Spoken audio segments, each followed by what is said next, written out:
Hey everybody, we're bored in the car driving from North Carolina to Florida video, and I've got my lovely wife with me here, AnnMarie, and we thought, hey, you hear about my opinion all the time, but maybe it'd be good to get a more feminine touch opinion and just a different opinion on St. Johns County, St. Augustine, the Florida lifestyle, and just a little bit of background.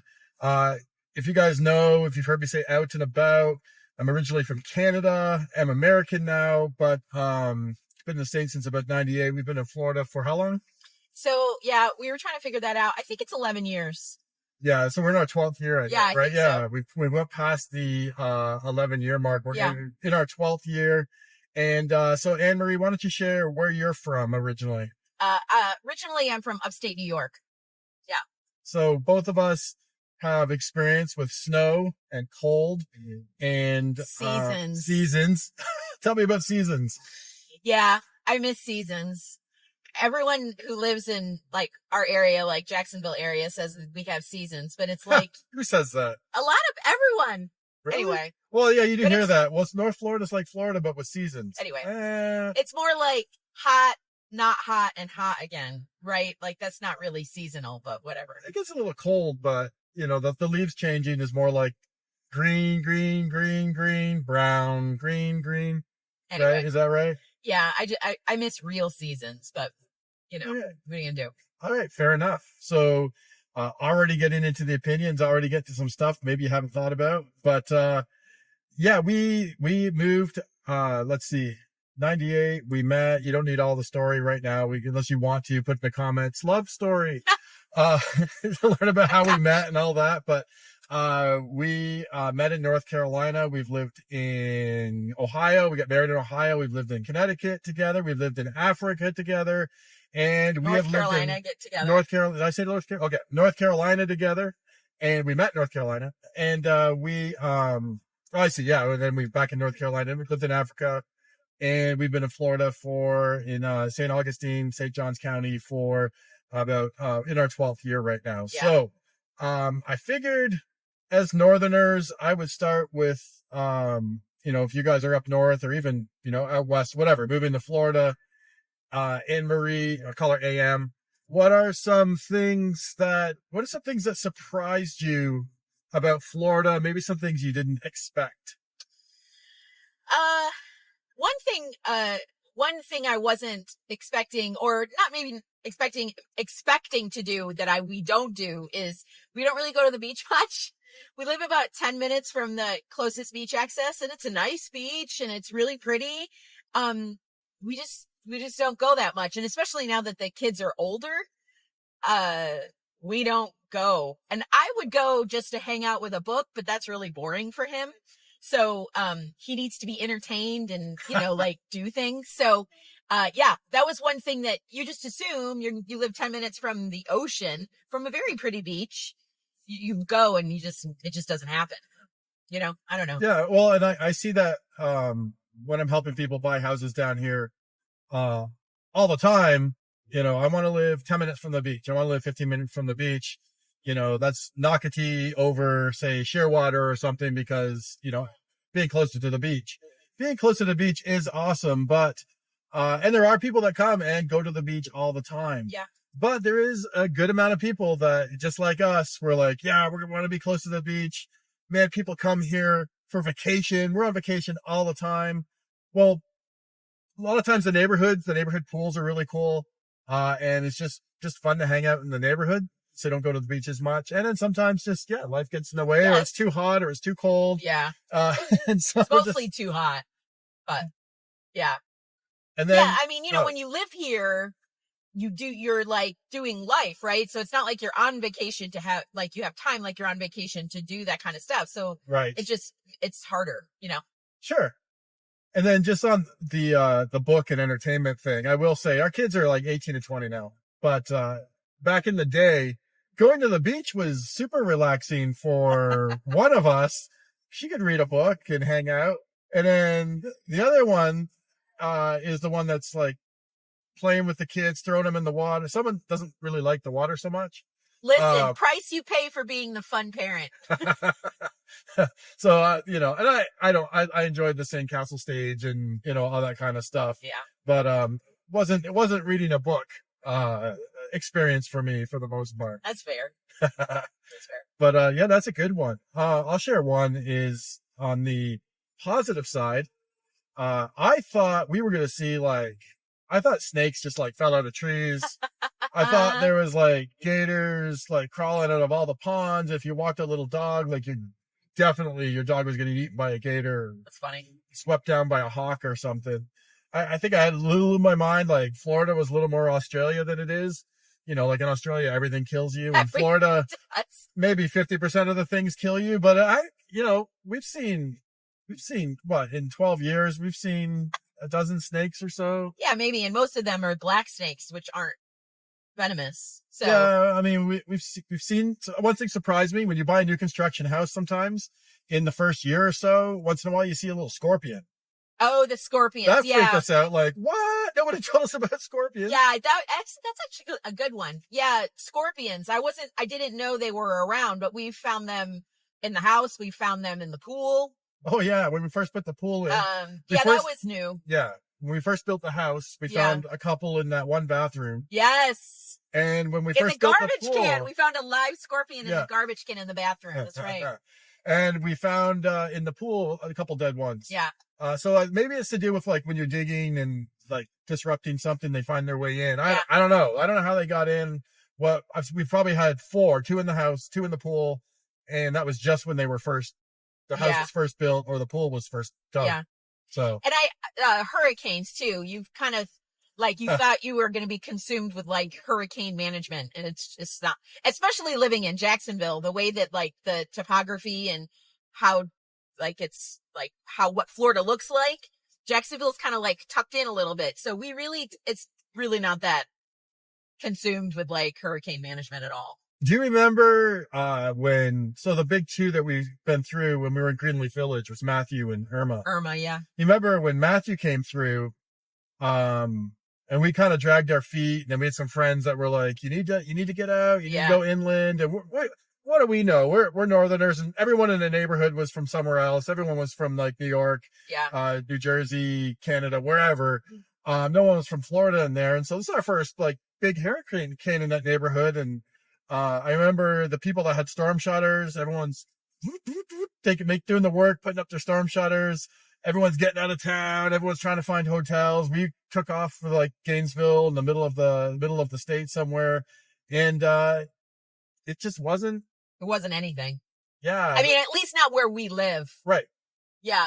I mean, obviously, in Jack's closer to water and stuff, you're going to have a harder time. But even being 10 minutes inland, it was like a bad storm. It wasn't anything really. So, yeah. Right.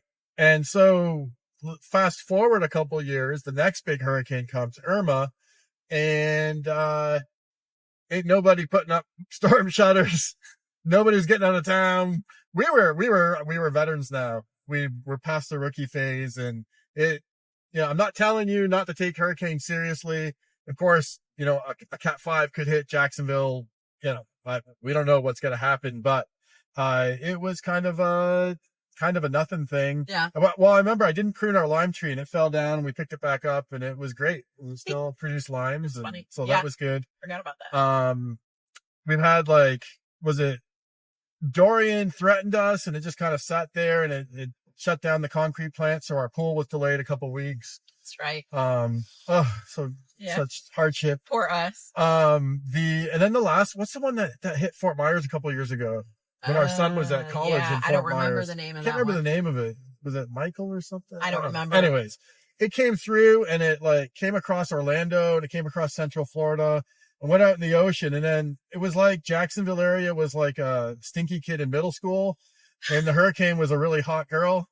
And it just kind of went around us and avoided us at where the kid's standing against the wall, That's a really interesting imagery. Did you come up with that? I can relate to it. That's why. My middle school experience was different than your middle school experience. I had a rough middle school experience. I had headgear. Okay, well, that's... And was it headgear in middle school? Yeah, I think in like 7th grade, I had spiked hair, and I think I had headgear at one point. My parents gave me a mullet. Yeah, well. I was a girl.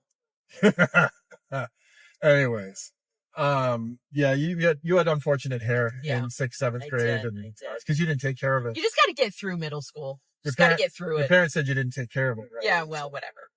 But anyways, that hurricane like went around us, and then I think it went up to Savannah or something like that. But so the hurricanes haven't been as crazy as I thought. And on that note as well, one thing that surprised me when we first moved to Florida was insurance was way cheaper than I expected. I remember in our house in Nocatee, it was 2,500 square foot house back when we paid like $260 for a house there. Yeah. Our insurance was like $500 a year. Like not bad at all. This is what, 11 years ago. And it slowly crept up, and it was 800. And now it's, we're in a 3,250 square foot house, 3,200, 3,300 square foot house in Beacon Lake. And, our insurance is probably more like $3,000 a year now. So, insurance has been crazy. You've probably heard about that the last, years.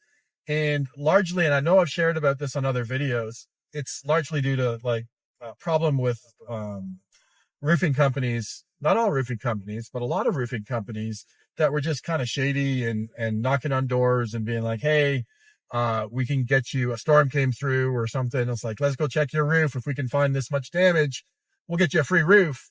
And just that kind of thing over time, insurance companies paying for roofs, going to litigation, paying for roofs. The insurance is just crazy right now. My understanding is that it should be controlled. I don't know if it's going to come down, but it should be kind of plateaued now because they're going to come out with, this is what I'm told by my friend, in the insurance industry. You know who you are. That there's going to be a deductible for roofs that's higher than it has been in the past. So instead of $1,000 for a roof, it might be like 2%, like a hurricane deductible kind of thing. So your roof might cost $18,000, but your deductible is $12,000. Maybe you're not as quick to jump on the free roof at that point. Yeah. Well, all right. So those are some things that we weren't expecting. Is there anything that you were expecting, or anything that, I didn't prepare any questions ahead of time, so my questions are kind of lame on this interview, but it's just a conversation. Is there anything that you've been pleasantly surprised by, or anything that you were like, I thought it was going to be, what about the weather? Is it how you expected it was going to be? Yeah. So one of the things, that's kind of fun is almost everyone, at least where we are, just checking for temperature. Almost everyone isn't from Florida. So it's actually kind of a fun culture. All over the states, people have come to live here, mostly northern, but, so that's been actually kind of fun. Meeting people from my small town, like, anyway, so that's been actually kind of a fun experience. Listen, Florida's hot, y'all. Like, if you like hot, then great. This is your place. If you don't like hot and you're coming anyway, just be prepared. Like, there's a pinnacle, right? It's like a bell curve, you know what about, so it starts in like April, right? So it starts to climb in like April. August is the pinnacle. It's like, August is the like surface of the sun kind of hot. Okay. And then it like goes down the bell curve. But it's a dry heat. False. So just know what you're getting into, right? So like April, so like winter here is probably January and February, right? Like those are like really nice months. Sometimes December, but like there are times on Christmas Day that we were swimming. So, so just know that like from April to November, mid-December, it's hot. Yeah, Halloween's kind of a crapshoot. One year, you might be dressed like Chewbacca and regretting it because it's 90 degrees and you're sweating in the suit. And another time, you might go as like Princess Leia or sexy Chewbacca. Okay, I was gonna say sexy Chewbacca, but Princess Leia makes more sense. Yeah, Princess Leia in Jabba's chains, and it's like 50 degrees, and you're like, is that the next costume? Is that next year? No. Oh, okay. No. Well, I'll go with sexy Chewbacca. How about Okay. that? I won't shave my Anyway, back. for a so week. just be prepared for that. And it's the humidity, right? The humidity doesn't kick off until January, typically, or the end of December. So once the humidity kicks off, then it's very pleasant. Yeah, Like, yeah. January, February, March, it's very pleasant in Florida. And honestly, this April's been pretty nice too. We've had Yeah. 80s, and then like we're stuck in North Carolina. We're driving to Florida, right back to Florida right now. And looking ahead at the weather, it hits 80 a couple days, but the other days are all 70s. And But the humidity hasn't kicked in yet, so the it's second week of very April. pleasant. Yeah. It's like 80, it could be 85 degrees outside, but it feels nice. Once that humidity kicks in, it's oppressive. It's oppressive. So anyway. Hey, so here's something. So you've kind of gotten into your head a little bit lately, that you think sort of homesteading would be fun, and having land and chickens and all that kind of stuff. Sourdough's It's the gateway. the gateway, right? So sourdough, and then the other thing you've started though is gardening. Yeah. We put in 3 really cool raised beds, and they're irrigated. 4. And it's 4. We put in 4. Yes. Oh, you're right. There are 4. We put in 4 raised beds. I'm paying attention. They're irrigated. They're super cool. You've been starting to dabble in gardening. What's your, and I know you didn't do that up north, but what's your experience been like gardening in Florida so far? Well, I'm new to it, right? So this is going to be kind of a learning year for me. But I had to do quite a bit of research of like what you can grow, what varieties of each vegetable you can grow in this like northern Florida. And like, you need to make sure that everything is in so you can harvest it by like June, because July and August, like I'm sure experienced farmers can grow things in July and August, but everything is just going to be singed, right? So scorched. So we'll see. So far we've only had harvest success with lettuce. It was delicious. But haven't had much success with anything else. Trying a whole bunch of things. I have a really fun friend, who is super into gardening, who's kind of helping me out. Anyway, we'll see. You grow any peppers yet? I'm trying to grow poblanos. I'm trying, but nothing's happening. So, we'll see. And you're doing from seeds though, not from plants. So Well, you jumped to like the harder level to start. I did I did that because I didn't want to waste money. Buying all plants gets really expensive, or it can. So in my mind, I thought, well, even if I have failures, I didn't spend that much money because I bought all You seeds. You should start a Facebook group for gardening, sharing gardening in like maybe Beacon Lake, Beach Walk in our neighborhood, or Northern St. John's, or probably just in the neighborhood for right now. So watch for a Gardeners of Beacon Lake group starting up. Yikes. Hopefully soon. Just so you can share like plantings or what do you call them, clippings, or as people have plants, you can just share stuff with each other and what's good and what's bad and all that. Anyway, that's just an idea. I'm the idea guy. She's the implementer. Yeah. There's just something for me, there's something super attractive about the capability of in being independent with like food and like that kind of stuff. There's something really attractive about it. So whatever. We're going to have like salad sandwiches at this point. We'll have sourdough with lettuce on it. Yeah. And then you gotta get something else for us. I've been doing good with the sourdough. I know. That's what I said. We're gonna have great bread and we're gonna put lettuce on it, but we need some at least some tomatoes or something. I'm working on it. I'm trying. I just planted beans. They look good. Well, I don't know if they'll fruit. Beans, greens, potatoes, tomatoes. So like the plants are coming up, but they're not fruiting. So like, I don't know. If you have any like tips, that would be helpful for North Florida. Yeah, share in the comments there. But whatever. Well, you've had luck with like herbs. You've been growing a lot of like basil has been crazy for you. Yeah, but not in the beds. Like potted, they're fine, but like I'm not having any success with the herbs that I put in the new bed. So I don't know. It's hard. Farming is hard. Not that this is farming. Gardening and farming, it's hard. Like E-I-O. Yeah, anyway. It really like makes you appreciate these like, lifetime farmers that depend on their crops, right? Like and trying to be, organic or whatever with it. Like we don't want a bunch of spray a bunch of like chemicals on our food and Yeah. stuff like that. So imagine trying to like farm major crops and, you know, keep the chemicals off, and you gotta, what do you put ladybugs out there and they eat something else? I don't know how it works. Anyway, so yeah, so that's been challenging trying to figure out gardening in Florida.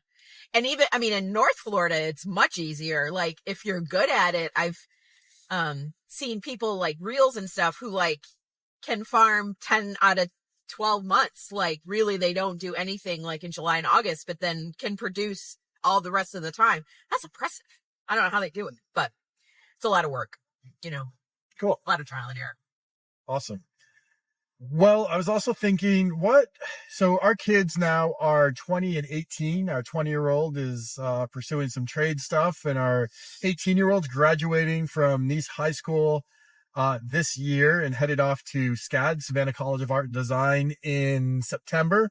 So really excited for that. We're kind of facing empty nest, but let's just look back. When we moved to Florida, we moved to St. Johns County because we'd heard about the great schools. We'd heard about Nocatee. We were living overseas in Africa at the time. I flew over for like a week. I literally looked at houses with an agent for like 2 days on a weekend, and, you know, found one, put an offer on, and then it fell apart. And anyways, we bought a house in Greenleaf Village in Nocatee, and, it was awesome. But, what in your memories, what was your experience like bringing kids up from like second grade through high school in the St. Johns County school system? Yeah, we had a great experience. So when we first came here, we were zoned for Ocean Palms. So the kids went to Ocean Palms. It was a very nice elementary school in Ponte Vedra. It was a great school system. Like, it lived up to everything they said that St. Johns County schools were going to be. Right. And because the kids were in Africa for 2 years, they had some catching up. They had a little bit of academic delay, which is fine because they were in Africa and they got to go on safari, whatever. Great experience. So anyway, so the school system really was very kind and worked with our kids very well to like get them up to grade level, you know. And it worked out fine. So yeah, so Ocean Palms was great. And then we were transferred, or the new K through 8, Valley Ridge Academy. The first like K through 8 academy school in like St. Johns County maybe was Valley Ridge. I mean, it seems like that's when they were just starting back in 2013, 2014, maybe something like that. Anyway, so then the kids got moved to, Valley Ridge. And that was good too. My only negative with a K through 8, honestly, if I'm being honest. Yeah. Please be honest. I don't think, and this was our experience at that school. I don't know if this is all all K through 8s, and probably it depends on administration and the principal and stuff. But, I don't think they do a really good job with the K through 5. The 6 through 8, I don't think it's like I don't think they treat them like real middle schoolers. I think they kind of treat them like, elementary 2.0. So I just didn't think that they prepared them, treated like a Landrum middle school would, or like a Passetti Bay middle school, where it's just middle school. It's a big middle school. They treat them like age appropriately. So that was really my only beef with the K through 8 model is I think they do a disservice to the middle schoolers. And just to clarify, like on scores and testing and grades and things, prepared, ready for high school, but maybe more on the culture. Yeah. So like academically, fine. Academically, they were totally prepared for high school, but everything else that goes with it was like being thrown into the lion's den. Like, you know, you're around little ones all the time, even though you're an 8th grader, and they do a little bit of separation, but it's still not the same. These 8th grade, it was a hard transition going from a K through 8 model to like a large public high school. 9th grade was hard for both of my kids. It was a big transition socially, expectation wise, teacher wise, like it was a big jump. That's a good point. But academically, they were fine. Well, and so y'all, schedule wise, so I'm Canadian, but I'm American now, so I can say y'all. The schedule of having your 5th grader and your 7th grader at the same school and having the same activities for the most Oh, part. yeah. Same drop off if you're doing Yeah. drop off and pick up, same place, same time. The middle schools, I can't know the exact time. I want to say they start at like 7:45 in the morning or something. I thought it was like more like 7:05, but maybe it's too early. It's early. Yeah. And then so they get off the bus early. They go out on the bus early. Like I see buses in the neighborhoods at 6:30 in the morning Yeah. sometimes. So, which is fine, but it's, having the consistency of, all your kids in K through 8 going to school at the same time, coming home at the same time, going to the same school. Again, if you're pick up and drop off, you're in one carpool line. Like it's just so smooth, so seamless, Yeah. Versus, hitting the middle school, hitting the elementary school, scheduling, all of that kind of stuff. Yeah. I mean, so the biggest pro for that K through 8 is just that, is that your kid from K through 8 is on the same time schedule. It's incredible. Like, and our kid, we lived in Greenleaf Village, and the school that they went to is in front of Greenleaf Village. So our kids walked to school. So it was special. great. And they got to walk together. So got out, they went in at the same time and got out at the same time for the most part. I mean, barring activities and things like that, the dismissal sometimes was different, but anyway, but yeah, that's the biggest pro for a K through 8 model, is you're on the same schedule through 8th grade. And I mean, we can't stress that enough, how special that was, that our kids would hop on their bikes at 8 in the morning to get to class for, 8:30, whatever, get to school, get their bikes hooked up and get to class. And then later, 3:30 in the afternoon, they show up at the house, and it was just super special to have them be able to just ride their little bikes to school. And it was super cool I'm saying super a lot. Like just how many cool parents there are around. That I remember one time our son Luke fell off his bike. He scraped himself up pretty good. He don't think he took stitches or anything, but no, maybe he probably needed stitches. He's got some good scars on his knuckle. It was a pretty big wipeout on his bike. Yeah. Chains off, all that kind of stuff. And, there was a dad around who came out and helped him get his bike up and running again and got him off to school. And the nurse took care of him. But just the confidence of knowing, like, you've got a community around you that, they're watching out for their kids. They're watching out for your kids. That was our experience, at least in Greenleaf. And a lot of these neighborhoods now have it. Greenleaf Village, a lot of kids walk to school. Seabrook has one coming. You've got Settlers Landing. They can just walk by that lake there to Pine Island now. Beacon Lake has Lakeside Academy. Go Sasquatch. They have Trout Creek Academy in Shearwater opening up. And I know like Rivertown has one next year, and Silverleaf's going to have one next year. And I think Seabrook's is next year as well, like 25-26 school year. Huh. So a lot of opportunity to have a place where your kids can walk to school or take their bikes. I don't know. That was pretty special. Yeah, I thought it was pretty cool. I liked it. What about high schools? I mean, our experience was Nice High School. Our son did Sorry, someone pulling in my lane here. Our son did the Naval ROTC program at Nice, which was phenomenal. It was an amazing program. They are so incredibly invested in these kids. It was the best thing about Nice High School for Lube, 100%. They talk about the academies in general.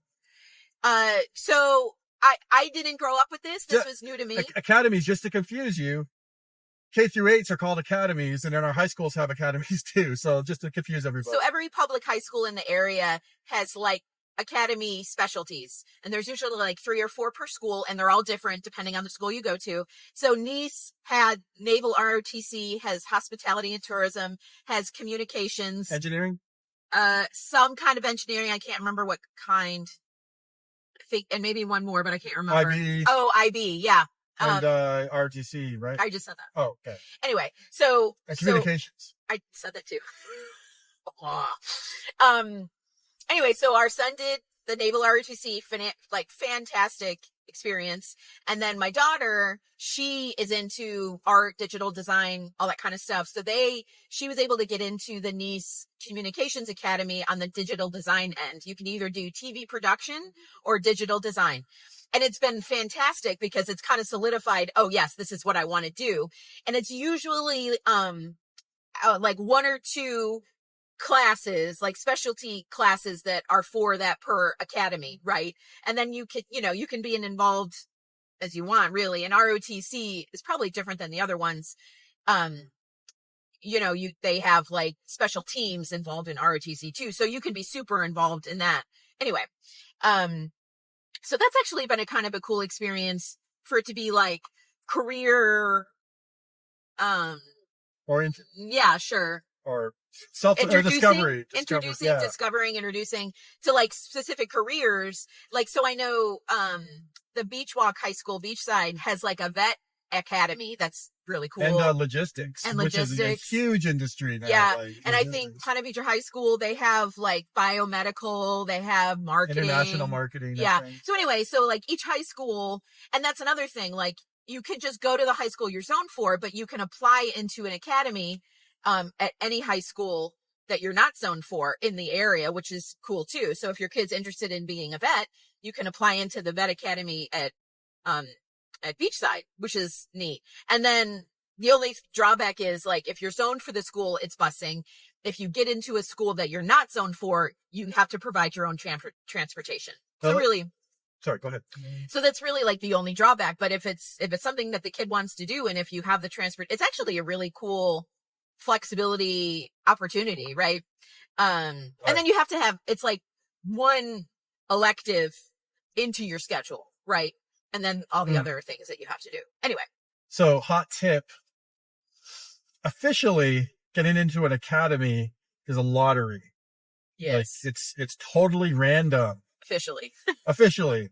But in our experience, and so I'll just set it up here. Savannah didn't get into the academy as a ninth grader, as a freshman, and you can apply as a sophomore as well. You have 2 chances to get into an academy. So the second time she didn't get in as well. So did we just give up? We did not give up. Don't give up. So that's what she wanted to do. So I have a friend who happened to be the president of the PTO at Nice, and I sent her a message, and I was like, "Listen, what do you suggest?" So she gave me some tips. And I sent an email with, kind of like giving our spiel of why we think Savannah should be in the Communications Academy to the principal and to the keep in mind, we weren't being like Apache helicopters, and there was no like threat or how dare you, or no, it wasn't like that at all. My daughter should be in there because blah, blah, blah. But it was like, she's an athlete. She's playing varsity sports. She is we lined up, we were straight A's, all the community service she does and things like that, and asked, we didn't demand anything. Did you? No, that was very kind. Anyway, so I just sent a heartfelt email to the principal and to, the person in charge of these, academy, and she got a spot. And the next day, magically, literally the next day, we got an email that she got a spot. So, like, I don't know if that would always happen, and right. And it was probably the way we approached it. We approached it more like, kind of pleading our case a little bit in a kind way, right? Like, of who our kid was and who she was, and she's a good student, so that kind of helped. Right. Anyway. So if that's something that you really, really want to pursue, then you can make it happen. Good stuff. So schools, and one more, I don't know. What do you want to talk about? One more thing in Florida. This is your idea, dude. Well, so you mentioned, so one thing I've noticed, and a lot of people moving from out of state and other places. I mean, we've moved from out of country, we've moved from out of state, we've been a lot of moves. So we're kind of familiar with that. And thankfully, we've always been very involved in church, and so that helps us build some community. But outside of that, it's really hard sometimes as adults to make friends. It is hard. And we have found that because in these newer neighborhoods, the Nacatees, the Beacon Lakes, the Shearwaters, most people are moving from within Florida that have been here for a little bit, then they're upscaling house or downsizing or whatever. But most people are moving from other places. And so when you get a whole bunch of people that are moving from other places, a lot of people looking for community, looking for friendship. And so you just put yourself out there a little bit with neighbors. For the most part, and everyone's been really cool. Our kids have had people to play with. Our we've got to meet a lot of cool people and done supper clubs and this and that, and the other things. And, there's a lot of opportunity there, I think, as well. Would you say that's fair, or what's your experience socially? Any recommendations for people coming down here, or, I don't know, I'm just tossing that out there. Well, just so imagine you're back in North Carolina, you're moving to Florida. What's top of mind? What's the stress for you, socially? I mean, yeah, you're right. Though I feel the older you get, the harder it is to make friends, because really the less time you have, making friends. The less time we have because we're getting older and we don't have a lot of days left, or schedule wise, like the less time you have to invest. TikTok. Like if you want to have good friendships, that it's not just surface level, right? That requires time. So, I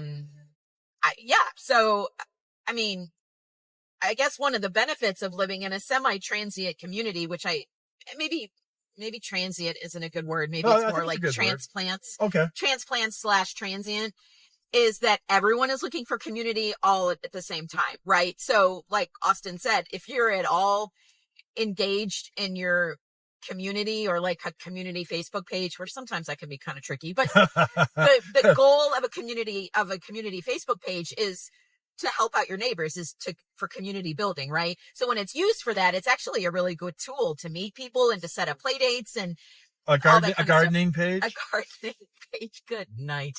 Okay.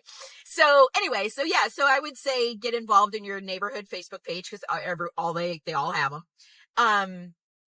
And then, like a lot of neighborhoods, Beacon Lake every Friday has a food truck Friday. Oh yeah. Nocatee every other Friday. And I'm sure, like, all established neighborhoods have like pool events, or, holiday events, or like you said, like a lot of them have like the food truck Fridays. They've got whiskey bourbon night. Yeah. There's bunko, there's wine night. And then there's wine night at Beacon Lake. So like, just like, you got to get involved. You got to put yourself out there. Cause for the most part, it won't be hard making friends in a neighborhood that's traditionally transplant or transient, because everyone everyone is looking for community. So, yeah. Cool. Yeah. All right. Well, hey, if this has been helpful to you, A, hit subscribe and a little bell and all that stuff, but B, just type AM in the comments, so I know that she needs to be on more of these, because, she's cooler than me. She's more entertaining, but we riff off each other too. So it's more, instead of me just blah, blah, blah, you can, hear a different perspective. She is not a real estate agent, so she brings other perspectives and things to the table as well. So anyways, thank you for doing this, sweetie. I don't know. We're going to see how long this thing is. We don't even know if this thing stopped recording. Sometimes the camera overheats when it's in the windshield. So, I'm hoping that everything's recorded. And, anyways, you want to say, stay classy, St. Johns County, or what's that from? Ron Burgundy? Yeah.